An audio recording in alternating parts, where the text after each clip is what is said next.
The Golden Throne is a massive cybernetic life support mechanism utilizing advanced, ancient biomechanical technology dating to the Dark Age of technology that also possesses the ability to greatly amplify psychic abilities.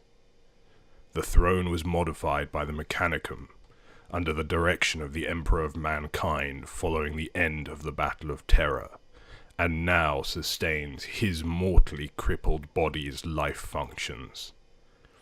Even as the Emperor's slowly rotting physical form sits inert within the Golden Throne, his mind remains fully active in the warp. There, he directs the beacon of the Astronomicon that makes interstellar warp travel possible in the Imperium of Man, and combats the enemies of humanity within the Immaterium, who would seek to breach the psychic wards around the Imperial Palace. The Golden Throne is located on Terra, deep within the continent-spanning complex of the Imperial Palace, specifically in the area of the Asian continent where the Himalayan mountains once towered.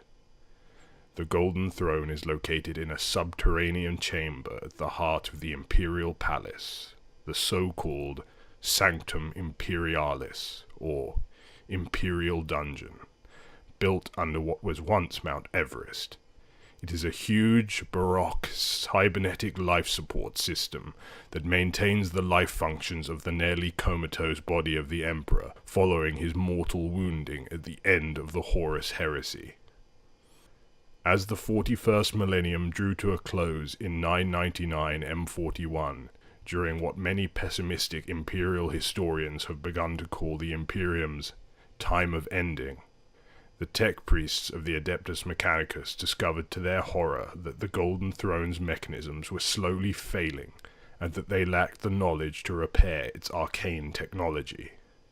Unless something is done, the Golden Throne's life support systems will eventually malfunction, and the Emperor of Mankind will die, surrendering his spirit to the warp and throwing all of mankind into darkness once more, or setting the stage for humanity's final salvation. The core of the device that would become the Golden Throne, whose exact origin during the Dark Age of technology is currently unknown, was discovered by the Emperor sometime in the 30th millennium during the Unification Wars on Terra, buried deep in the sunken ruins under a huge and inhospitable desert on the continent of Asia. This was in the time before the construction of the Imperial Palace complex in the Himalayan mountains, although the exact date is also unknown. Another similar device was likely used to test the technologies implemented in the Golden Throne, known as Dark Glass, was also discovered by the Emperor during the Great Crusade, and he set about restoring it as well.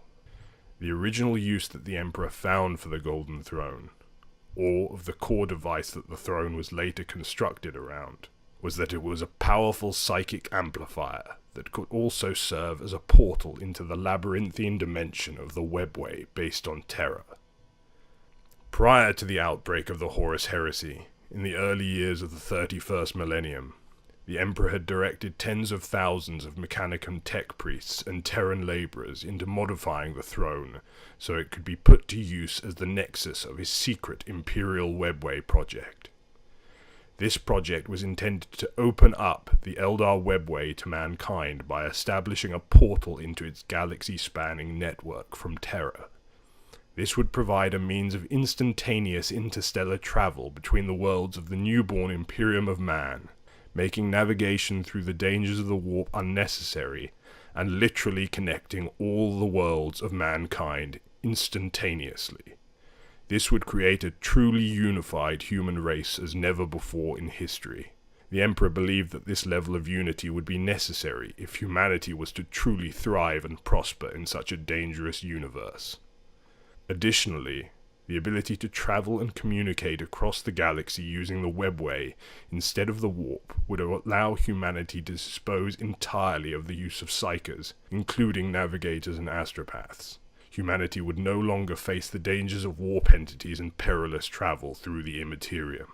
The human population of the Imperium could then be treated with the devices that the Emperor was building, called Oculum test stations.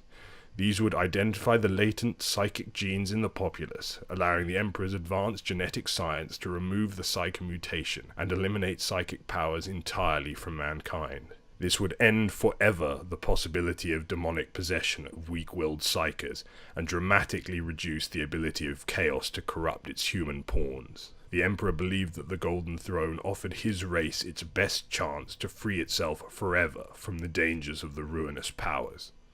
Once installed beneath the Imperial Palace in the Emperor's main laboratory called the Imperial Dungeon, the Golden Throne took the form of a bulky machine-like chair, suspended over gigantic mechanized doors made of a golden alloy that served as the portal into the Imperial Webway extension. The doors were said to be large enough for a Warhound-class scout titan to walk through unbowed. The chair was linked to the portal by a massive bundle of cables, wires, and conduits. The whole contraption was made of the same golden metal, and the throne was built at one end of a vast hall, big enough to house 5 to 6 full companies of space marines.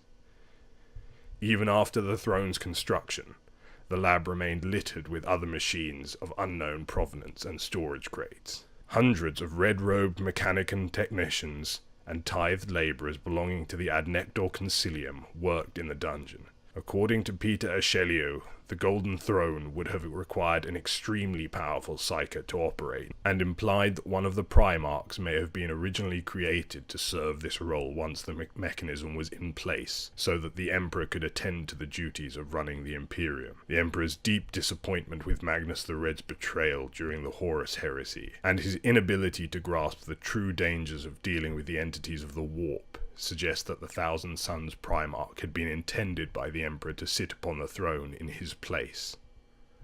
The armies of Mechanicum tech priests and common laborers sent through the portal below the throne and into the Imperial Webway had constructed a new extension of the network, linking Terra to the rest of the abandoned Eldari labyrinth.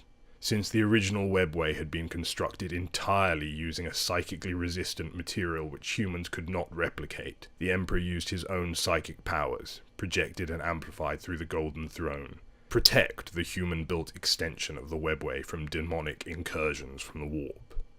Because of the sensitive nature of the project, the threat it presented to chaos, and fears of how the politically powerful navigators of the Navis nobility might react when their monopoly on interstellar travel was rendered obsolete, the Emperor kept the construction of the Golden Throne and the Imperial Webway as a secret from everyone.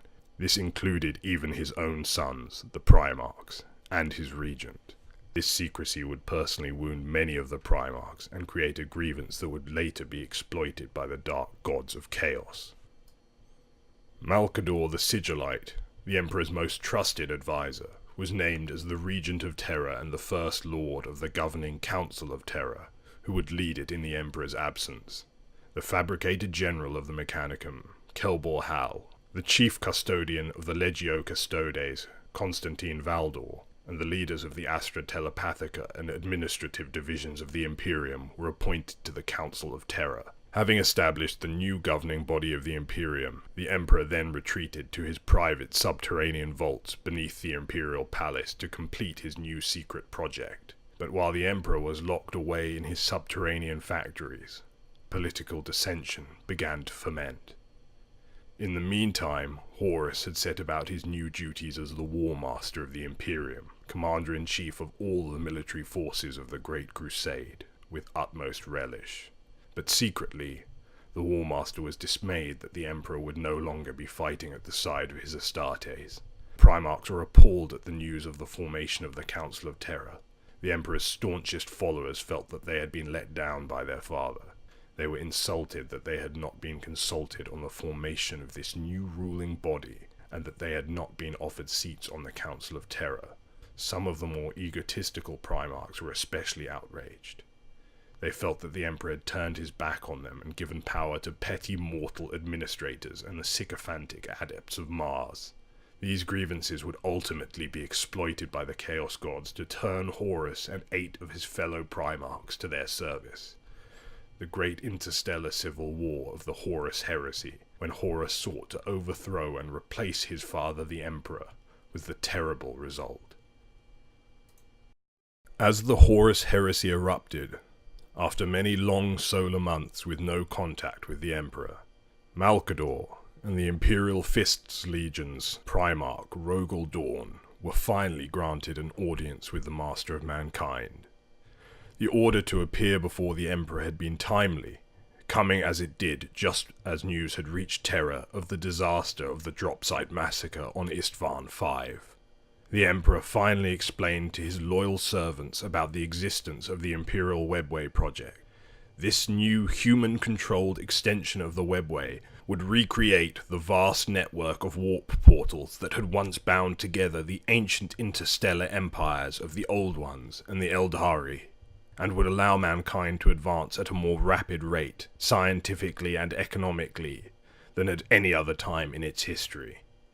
A human-dominated webway would also truly unite the Imperium, preventing mankind from ever again being divided by time and great distance, as during the Age of Strife. It would also allow the Emperor to advance his plan to protect humanity forever from the Chaos Gods by eliminating its psykers. However, the warp gate the Emperor had constructed and the short section of the Imperial Webway passage beyond required the constant expenditure of his psychic energy to hold back the intrusion of the warp entities who sought its ruin.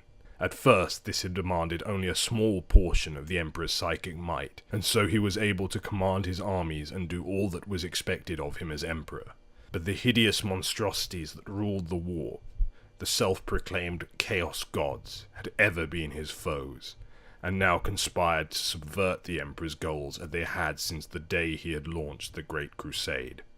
To this end they had tempted the naive Magnus the Red with a vision intended to warn him of the very plot they had initiated against the Emperor, the betrayal of the Imperium by Horus. Magnus had sent his psychic warning by means of a powerful sorcerous ritual, and this sending had wreaked havoc upon the protective psychic shielding surrounding the Emperor's fragile webway construct. The spell of Magnus not only allowed the foul denizens of the warp entry to the section of the Imperial Webway the Emperor's secret army of adepts and tech priests had by then constructed, it destroyed the delicate shields the Emperor had set in place. Demons poured into the human-built portion of the Webway and slaughtered the thousands of Mechanicum workers present there. The Legio Custodes and Sisters of Silence were left fighting a desperate battle to prevent the demons from reaching the portal and breaching Terra itself. This so-called war within the Webway proved a defeat for the forces of the Emperor after Magnus's sending destroyed the psychic shielding the Emperor had painstakingly set in place. Even though at first the army of the Legio Custodes and their supporters, the Silent Sisterhood, had managed to push back the demonic invaders, they continued to take many casualties. The Imperial forces had never had the advantage of numbers, and each death weakened them, whereas the demons appeared to have a numberless horde at their disposal. Despite thousands of demons and their allies having been destroyed or banished back to the warp, there were always thousands more to take their place. As the battle within wore on, the demons began to gain the advantage. Their assaults regularly reached deep into the Imperial defenses, more than once approaching dangerously close to the human-built conduit that led to the warp gate of the Golden Throne. On one occasion, a mighty bloodthirster, greatest of the demons of Khorne, fought its way through the Imperial defenders to the gate itself, and only the last-minute intervention of Sister Celia Heroda of the Sisters of Silence was able to stop the beast from crashing through the warp gate and into the dungeons of the Imperial Palace. Eventually, after many long solar days of bloody battle, these deaths took their toll and the defenders were forced to draw back. Sister Celia confronted the huge demon, her presence chilling the air around it and stifling its otherworldly power, and silently she dispatched the monster with swift strokes from her blade of frost. The effort utterly exhausted her, and with the final, banishing stroke of her sword she collapsed upon the threshold between the warp and Terra's real space, never to breathe again. The death of Sister Celia was but one of many brave acts of sacrifice by the loyal warriors of the Emperor within the Terran extension of the Webway. Eventually, after many long solar days of bloody battle, these deaths took their toll, and the defenders were forced to draw back to within sight of the Golden Throne. Here they were bolstered by the psychic presence of the Emperor, who appeared as a brightly burning star to those within the alien conduits. The Emperor drew on his vast reserves of psychic power, and his star burned ever brighter. The demons, unwilling to approach the shining nimbus, were held back. The star of the Emperor gave the defenders respite enough. Many were able to cross through the portal and retreat into the Imperial Palace. At first, all of the tech priests and workers of the Adnecnor Concilium were evacuated, and then, reluctantly, the Silent Sisterhood and the Custodian Guard withdrew from the battle and into the palace dungeons. The gate would remain closed to the demons for as long as the Emperor was able to power it from his arcane technological throne atop the golden portal. Only the mightiest of psychers had enough power to do this, and even then most would be exhausted and fail in a short time. Only the Emperor had the might to keep the gate closed permanently, and even for him the effort grew more difficult as the demonic forces gathered about him. Thus, in the wake of the war within the webway, as long as the demon horde threatened to breach the portal, the Golden Throne would be the Emperor's prison. The portal was closed, but only the psychic power of the Emperor was enough to keep it sealed, and he was forced to remain on the Golden Throne or find a suitable replacement who possessed the psychic power to maintain the shields against demonic intrusion. Without such a psyker of sufficient ability using virtually all of his power and mental concentration to keep the warp portal sealed, a permanent doorway would be ripped open between Terra and the warp, flooding the homeworld of mankind with the demonic legions of the ruinous powers. Later, the Primarch Vulcan would come to the Sanctum Imperialis, where with the Emperor's guidance he installed the Talisman of Seven Hammers. This device acts as a dead man's switch, which would destroy not only the Imperial Palace, but also all of Terra should the Golden Throne fail. This would deny the forces of chaos from ever taking the throne world, and poisoning the very heart of the human Imperium.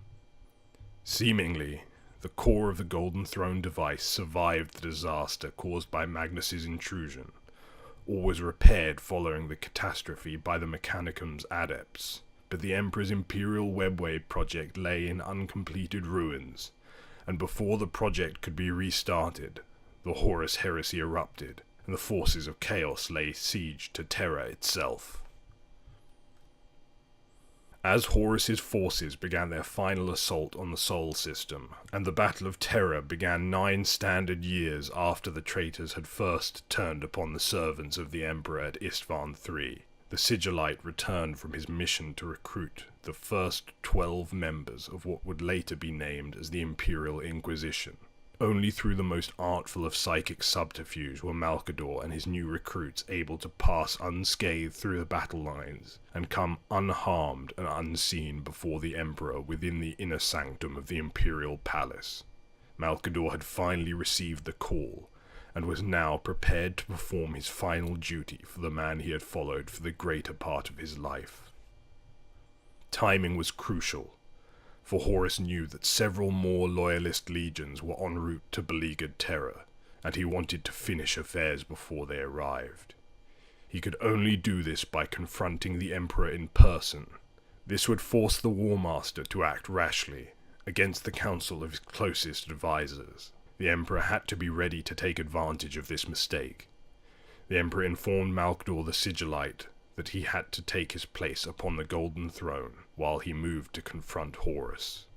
The Emperor's original choice for his replacement on the artifact had been the Primarch Magnus the Red, but since Magnus and his Thousand Sons Legion had sided with Horus and the Chaos God Tzinch, Malcador was now his chosen successor and the only remaining human psyker with enough power and strength to carry out the duty of protecting the throne world from the demonic horde that lay beyond the portal into the Imperial Webway. Malcador the Sigillite then ascended to the Golden Throne, placing the Emperor who now stood before the edifice with his loyal Primarchs Rogel Dawn and Sanguinius. Malcador could not speak, Such was the concentration he had to bring to bear in order to control the tempestuous forces at his call. The task of keeping the demons out of the Imperial Palace had been daunting even for the Emperor, the most powerful human psyche ever to live, with millennia of experience to call upon. Though he was a powerful psyche in his own right, Malcador was still a mere human, his mental powers nothing compared to that of the Emperor, and this task proved overwhelming, consuming his body and soul in a matter of only solar hours. At the height of the Battle of Terror, Horus lowered the void shields of his flagship, the Vengeful Spirit, as a personal challenge to the Emperor. The Emperor of Mankind rose to the challenge, leading members of his elite personal guard, the Legio Custodes, the Primarchs Sanguinius and Rogel Dawn, and several companies of Imperial Fists and Blood Angels veteran Space Marines in the assault and teleported aboard the Vengeful Spirit. Horus used his chaotic powers to scatter the Emperor's forces throughout the massive warship when they teleported up through the warp. Each fought a series of battles against the elite forces of chaos aboard the corrupted starship, attempting to link up with their comrades and confront Horus. Eventually, after what seemed like an age of fighting, the attacks upon the Loyalist forces ceased and the ship was still. Rogel Dawn and the last few remaining Loyalist survivors rushed to the command center, the great chamber within which the Emperor and Horus had fought, and despair overcame them. When Rogel Dawn brought the mortally injured ruler of mankind back to the Golden Throne after he had defeated Horus, Dawn found Malcador sitting wasted, psychic energy lashing across his shriveled body, tortured by the psychic bombardments of the collapsing Imperial webway. He was almost dead when the tech priests made the exchange, disengaging Malcador from the strange machine even as they moved to modify it to support the Emperor's crippled life functions indefinitely. As Malcador was removed from the device, the last flicker of life left him, and the dust of his corpse blew across the stone floor. Yet Malcador managed to prove one final time his loyalty and love for the Emperor, for despite his ordeal and agony, he still managed to gather what remained of his wasted power, and willingly forsook it to feed the Emperor and allow his master to survive. Malcador's final sacrifice allowed the Emperor to awake from his coma briefly, and give his servants, including the Primarchs Rogel Dawn and Jagtai Khan, their final orders before being interned silently for the next 10,000 standard years within the modified life support systems of the Golden Throne. Poor, brave Malcador the hero. He reserved a fragment of his strength for me. It gives me little time to pass final orders to you. If you do as I ask, then I shall not wholly die. My spirit at least will survive. My injuries are severe, more so than I had hoped, but less than I had feared. My psychic powers will return to me in time, but my body will never heal. I shall never walk amongst you again. I am now bound to this machine for all time. My faithful bodyguard and attendants know what is required. You must do as they request. Dawn and Jagatai, you have much work to do. Though the head of the serpent has been destroyed, its coils still choke the safety of mankind. You and your loyal brothers must fight on. Cleanse the taint of treachery from our stars. Never again must we allow the ruinous powers of chaos to have such a chance. Now all of you go. You know your duties. Execute them well. The universe has many horrors yet to throw at us. This is not the end of our struggle. This is just the beginning of our crusade to save humanity. Be faithful. Be strong.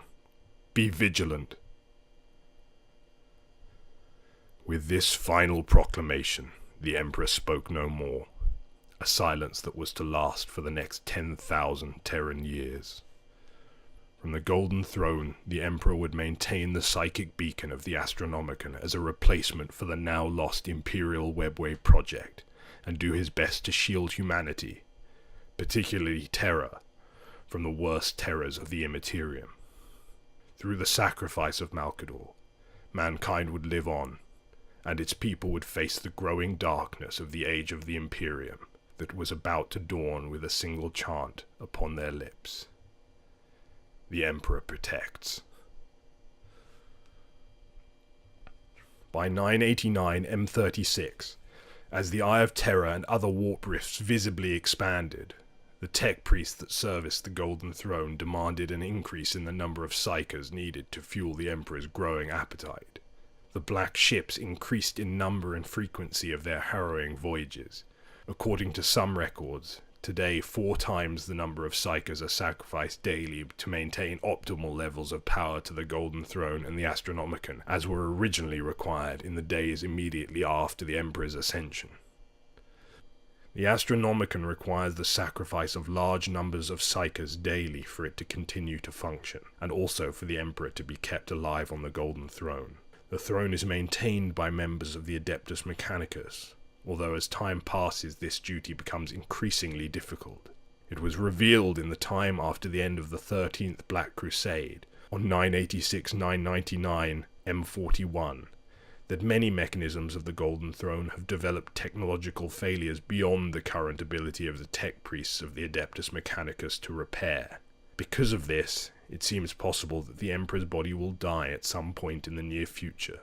Depending on the many myths and fevered predictions that have come to dominate the Imperium's time of ending, this unwelcome event will either destroy or actually save the Imperium of Man, and the galaxy as a whole, from the inevitable destruction brought by chaos.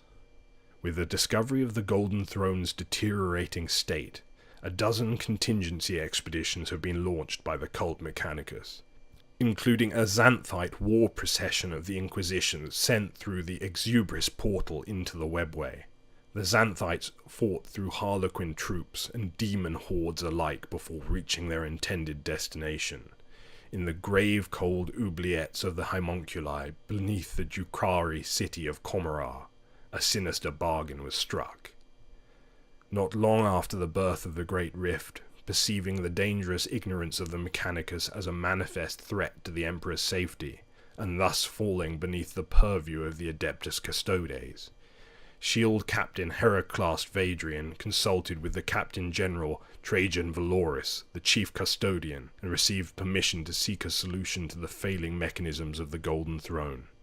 He gathered a band of his finest warriors aboard the cruiser Scion of Argo, and set off following a lead that pointed to the lost Forge world of Morvain.